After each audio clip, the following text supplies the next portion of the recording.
대치이강학원에서 수학을 가르치고 있는 강사 고현정이라고 합니다. 네, 저는 현재 대치이강학원과 메가스터디를 동시 출강하고 있는 강사고요. 오늘 경기고에 대해서 이번 시험에 대해서 말씀드리고 작년과 재작년 저희가 3개년치는 분석을 보통 하거든요. 왜냐면 작년 가지고는 말씀을 드릴 수가 없는 게 작년은 코로나라는 전 세계적으로 불가피한 그런 상황이 있었기 때문에 기조가 약간 바뀌었을 거라고 저희도 예상을 했고 다른 학교는 실제로 바뀌었어요. 하지만 경기고 자체는 많이 기조가 바뀌진 않았거든요. 그래서 작년을 통틀어서 재작년까지 다 분석을 해본 결과를 좀 말씀드리고요. 사실 PPT가 잘 안 보이실 텐데 제가 말씀을 드리면 학교의 내신, 즉 수학이 어려운 학교를 지원을 했다는 얘기는요, 어느 정도 자신이 있었겠죠. 저희 아이도 그렇고 어머니들도 그렇고 우리 아이가 수학을 버틸 수 있는, 수학을 좀 지지할 수 있는 힘이 강하다라고 생각을 하셨기 때문에 지원을 했을 거라고 생각이 드는데요. 첫 시험 보고 사실 멘붕이 되셨을 거라고 생각을 해요. 시험 자체가 너무나 어려운 학교이기도 하고요. 생전 처음 받아보는 점수도 정말 한 자리 점수도 받는 아이들 정말 있습니다.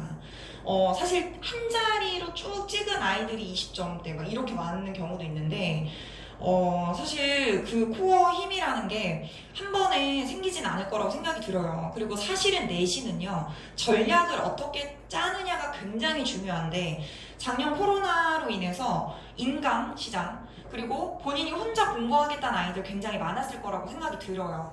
집에서 그냥 혼자 공부하는 아이들. 근데 사실 피드백이라는 게 제대로 이루어지지 않는다는 단점이 있죠. 피드백이라 하면요, 단순히 모르는 걸 질문한다는 게 아니고요. 내가 그 내신을 대비할 때 어떻게 전략을 짜고 그 전략을 어떻게 흡수를 시켜줄지 선생님과 같이 고민하는 것, 그리고 문제를 걸러줄 수 있는 것들이 그 아이들의 성적을 낼 수 있는 전략이라고, 그리고 피드백이라고 생각을 하는데요. 그게 사실 부족했던 게 사실이죠. 그렇기 때문에 어머님들도 이제 막 알아보고 계시는 어머니들도 굉장히 많으시고요. 문의 주는 어머니들도 굉장히 많으세요. 그래서 오늘 조금 기말까지는 조금 불안하다 싶으신 어머니들도 계시잖아요. 그러면 제가 오늘 설명회를 통해서 전략을 그럼 어떻게 짜야 되는지, 어려운 내신을 가지고 있는 학교들을 어떻게 해야 극복이 가능한지에 대해서 조금만 말씀을 드릴게요. 사실 2019년도는 극악의 난이도죠. 이거는 사실 뭐 평균이 40점대, 30점대 뭐 이렇게 됐던 극악의 난이도였기 때문에 거기는 당연히 뭐 점수대가 안 나오는 게 당연하고요. 그리고 문제를 보시면 진짜 어려워요. 그리고 뒷부분에서 제가 경기고의 특색이 조금 있는 문제들을 말씀을 드릴 거고요. 작년도는 뭐 비슷합니다. 사실 작년도 2점 점수 차였거든요. 평균이 2점 올랐어요. 그래서 48점대였다고 제가 안 바로는 그렇게 되는데, 사실 제가 문제 난이도를 봤을 때요, 상중하로 나누면 상, 중, 하 이렇게 문제를 나눴을 때 보통은 경기고가 23문제가 출제가 되거든요. 그런데 문제도 어려운데 23문제나 출제가 되는 거예요. 보통은 다른 학교는 20문제에서 19문제, 18문제 이렇게 보통 출제가 되거든요. 그런데 23문제란 얘기는 너무나 풀 수 있는 시간이 부족하다는 거거든요. 왜냐면 시간대가 똑같은데, 풀 수 있는 시간이 똑같은데 얘는 20문제, 3문제나 많은 거예요. 극악의 난이도가. 그러면 상중하의 난이도는 물론 선생님들마다 보는 난이도의 그 기준이 다르기 때문에 다르겠지만요. 저는 뭐 8문제, 7문제 가거나 아니면 요 중에 문제가 상으로 가거나 한 문제 정도 이렇게 구분을 지을 수 있을 것 같은데요. 사실 이 하의 문제도 제가 경기도 기출 내에서 상중하를 나눈 거지 다른 학교의 중상 문제 정도 되거든요. 그러니까 이거를 대비하기 위해서는 어떻게 해야 되는지, 그러니까 어머님들 아이들 다 물어봐요. 학교 수학 어려운 거 알아. 나도 알고 있어. 근데 어떻게 대비를 해야 되냐가 궁금하시잖아요. 그래서 그거에 대해서 조금 말씀을 드리면, 사실 프린트 변형 문제가 거의 50% 이상의 연계율을 갖고 있어요. 사실 경기고 자체는. 근데 프린트 물론 다른 문제 다 마찬가지예요. 선생님들 자체 교재 다 갖고 계시거든요. 그럼 자체 교재에서 이 문제가 이렇게 똑같이 출제가 됐잖아 라고 말씀을 하시지만 실질적으로 아이들은요, 이 연계율 자체의 문제를 잘 몰라요. 왜냐면 이게 숫자만 똑같이 변하는 게 아니라 기조가 바뀌는 거거든요. 그러니까 유형이 비슷한 거지 똑같은 문제가 나오는 게 아니기 때문에 아이들은 그랬었나? 이래요. 선생님들은 야 이거 이렇게 풀었었던 거잖아 이렇게 얘기를 하더라도 아이들은 똑같은 문제가 나오지 않는 이상은 이게 변별력이 사실은 없다는 거죠. 그렇기 때문에 아이들 그 프린트 있잖아요, 어머님들. 프린트 당연히 다 풀리셔야 되죠. 당연히 다 풀리는데 이게 단순히 문제를 암기한다고는 성적이 절대 나오지 않고요. 그리고 이게 250문제 정도 되거든요. 뭐 작년에는 300문제 가까운 문제가 학교에서 나눠줬었는데 그 연계율이 굉장히 높기 때문에, 그리고 이 문제 자체가 모의고사 21번, 29번, 30번 연계율 거의 다 문제 자체 교재에 넣어놨고요. 기본 문제도 물론 있죠. 하지만 그 기본 문제도 어렵다는 거. 그래서 저는 아이들이 항상 얘기해요. 내신이 어려운 학교는요, 어려운 문제만 많이 푼다고 해서 내신이 꼭 잘 나올까요? 그렇진 않아요. 이 문제를 풀기 위한 단계별 수준이 굉장히 중요한데요. 단계별로 내가 공부를 하고 있는지, 학습을 하고 있는지가 중요한데, 학원에서 물론 중동고도 어제 말씀드렸지만 중동고나 경기고나 그런 경우 있어요. 학원에서 어려운 문제만 계속 풀리는 거예요. 그럼 아이들은 자존감 점점 낮아지고요. 풀 수 있는 문제가 10문제 중에서 한두 문제, 정말 한 문제?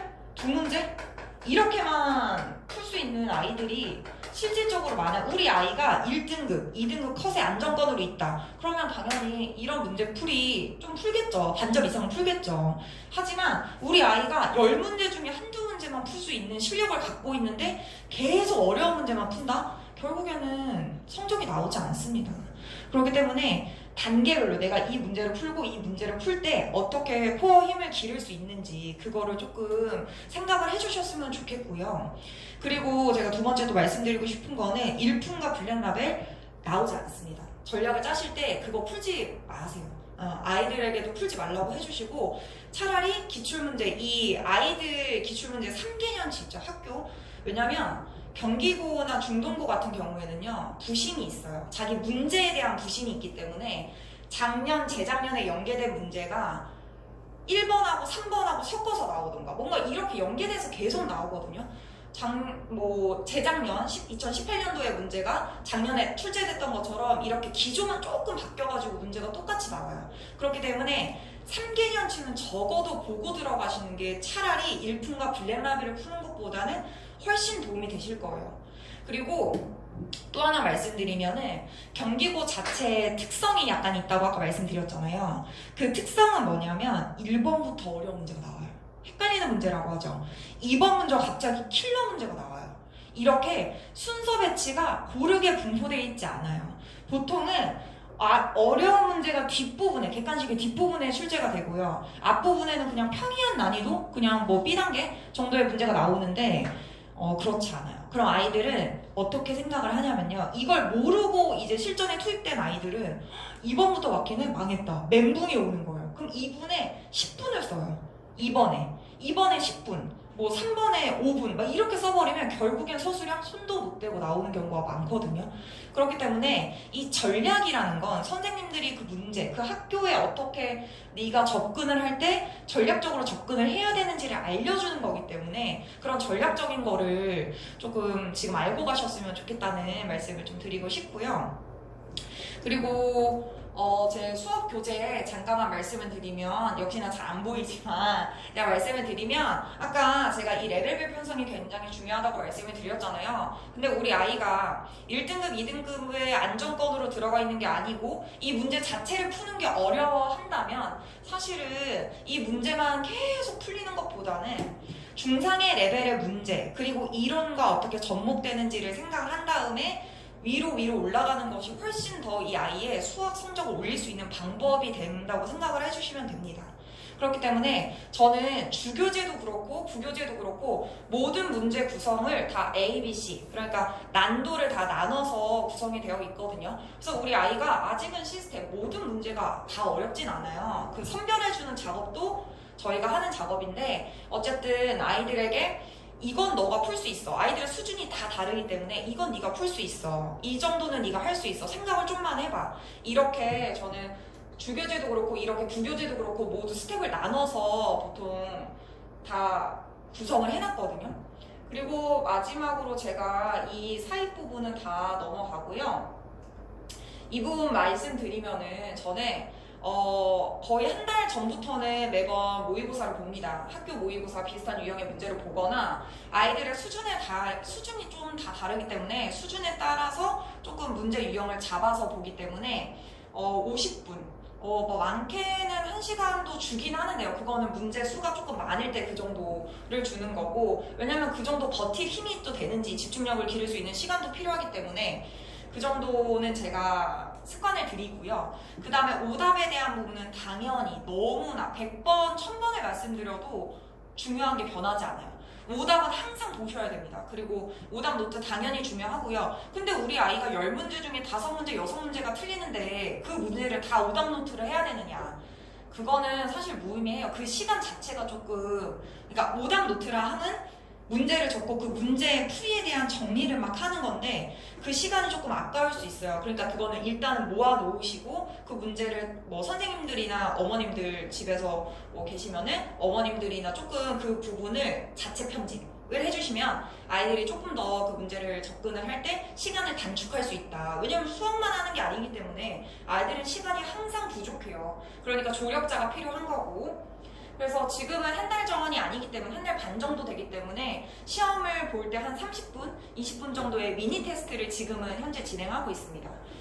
그래서 어머님들이 지금 어떻게 대비를 해야 되는지, 그리고 제가 마지막으로 말씀드리고 싶은 거는 서술형의 비중이 좀 높아요. 경기고 자체가 어렵기도 하고 서술형 자체의 비중이 높기 때문에 30점에서 35점 정도의 서술형 그런 점수를 가지고 있거든요. 근데 내신이 어려운 학교는 서술형의 배점이 높을 수밖에 없어요. 왜냐면 0.5점, 1점 차이로 등급컷을 가르기 때문에 서술형의 배점 자체가 높아야지 그걸로 변별력, 그걸로 아이들의 1등급, 2등급 컷을 나눌 수 있기 때문에 사실은 그 대비를 해주셔야 되는데, 그 대비는 평상시에 우리 아이가 연습장에 꾸준히 긴 풀이를 풀 수 있는지가 굉장히 중요하거든요. 그거를 연습시켜 주시면 충분히 대비는 될 것 같습니다. 그렇기 때문에 아이들이 지금 어머니들도 그렇고 어떻게 방향성을 잡아야 되는지 그것에 대한 고민이 상당히 많으실 텐데, 멘탈이라고 하죠. 저는 고등부에서 물론 공부를 꾸준히 하는 것 당연히 중요하죠. 근데 멘탈을 어떻게 잡느냐도 굉장히 중요하거든요. 그러니까 흔들리지 마시고 일희일비하지 마시고, 아이들한테도 얘기합니다. 길기 때문에 그 긴 호흡 맞춰서 가려면 어떻게 이번 기말고사 또 다가올 2학기 어떻게 대비를 해야 되는지에 대해서 조금 아이들과 어머님들과 생각을 좀 해주시고 전략을 짜주셨으면 좋겠습니다. 네, 저는 오늘 준비한 내용 여기까지고요. 네, 기말고사 잘 대비하셔서 좋은 결과 꼭 얻어가셨으면 좋겠습니다. 감사합니다.